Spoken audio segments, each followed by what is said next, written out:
Today we have YANGTSAPI, a student of linguistics from the EFLU University with us. He will be explaining about the Armed Force Special Power Act and his experience as a resident of Nagaland. Welcome, Yang. And have you ever felt the Armed Force Special Power Act as a restriction in your school life or it influenced your school life activities? So far, as compared to other students of the other parts of India, I have not faced any direct difficulties or disturbances related to Armed Forces Special Power Act. But I don't mean that I didn't face any problems. I have faced indirect problems like it has disturbed the flow of classes at times when we have to participate in agitations, protests, and kinds of bans. In last year in December, about 14 civilians has been killed under this AFSPA rule. How you explain this event and its after effects? Yes, it was on the fateful evening of 4th December 2021 that then daily wage laborers who were working in a coal mine as they were returning home, they were fired and killed. Meanwhile, after hearing the firing incidents, the villagers rushed to the spot. Even there, as they approached, the army started the fire at them, and altogether 14 civilians were killed. Later, the armies claimed that it was the case of mistaken identity. They mistook the laborers for militants.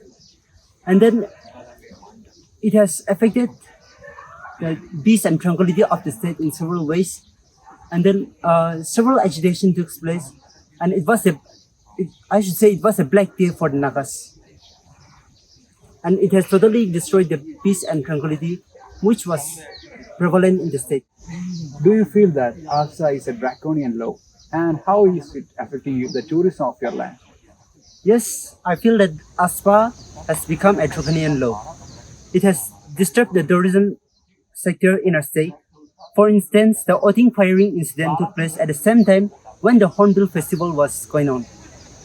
And then, Hornbill Festival is one of our major festivals where tourists from both within the country as well as abroad come to enjoy the festival, to be a part of the festival.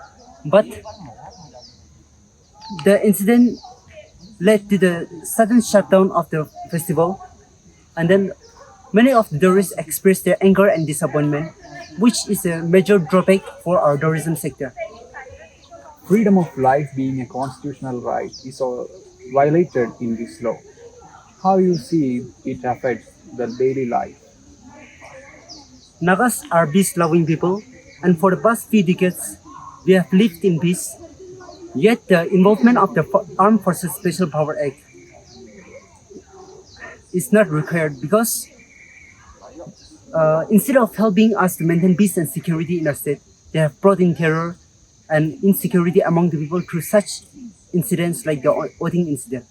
Do you believe that the low media coverage in Northeast has strengthened these atrocities and how you welcome the removal of Armed Forces Special Power Act from the Northeast? Since the past few years, the media coverage in Northeast has been growing, and regarding the partial removal of the Armed Forces Special Power Act, I don't approve it. I want it to be fully removed so that we can live in more peace and tranquility and understanding among our people. So, thank you, YANGTSAPI, for spending your time. Welcome. This is all what we can hear from a normal Nagaland citizen about the Armed Forces Special Power Act. Thank you.